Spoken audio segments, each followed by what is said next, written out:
Bonjour, aujourd'hui on va étudier l'anatomie du poignet.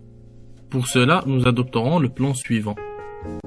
D'abord une définition et situation du poignet, suivie d'une description de ses surfaces articulaires, ses moyens d'union et son anatomie fonctionnelle.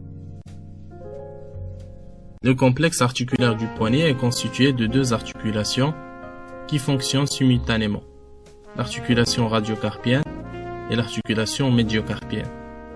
Nous allons nous intéresser dans ce chapitre à l'articulation radiocarpienne. Cette dernière est une articulation condylienne qui unit le radius à la première rangée du carpe. Les surfaces articulaires qui contribuent à l'articulation sont la cavité glénoïdale antébrachiale, regard d'en bas en avant et médialement, est constituée par latéralement la concavité de la face inférieure de l'extrémité distale du radius, subdivisée par une crête mousse en deux faces qui répondent au scaphoïde et le lunatum. Le condyle carpien est représenté par la juxtaposition de dehors en dedans de la face supérieure des trois os de la rangée proximale du carpe, le scaphoïde, le lunatum et le trichytrum.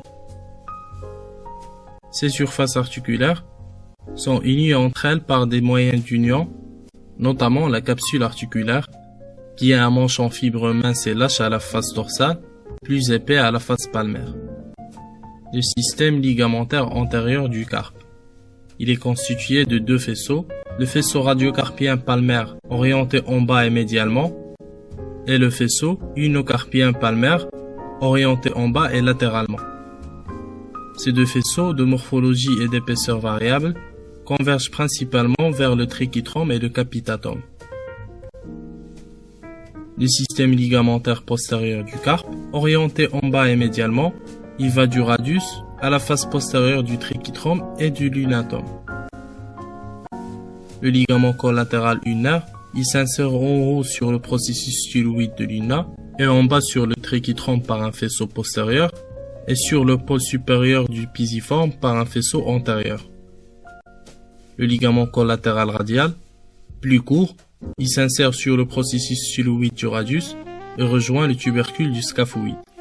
Le complexe articulaire du poignet possède 2 degrés de liberté. Sur le plan sagittal, la flexion peut atteindre 85 degrés. L'extension peut aussi atteindre 85 degrés. Sur le plan frontal, l'adduction peut atteindre 45 degrés, alors que l'abduction n'atteint que 15 degrés.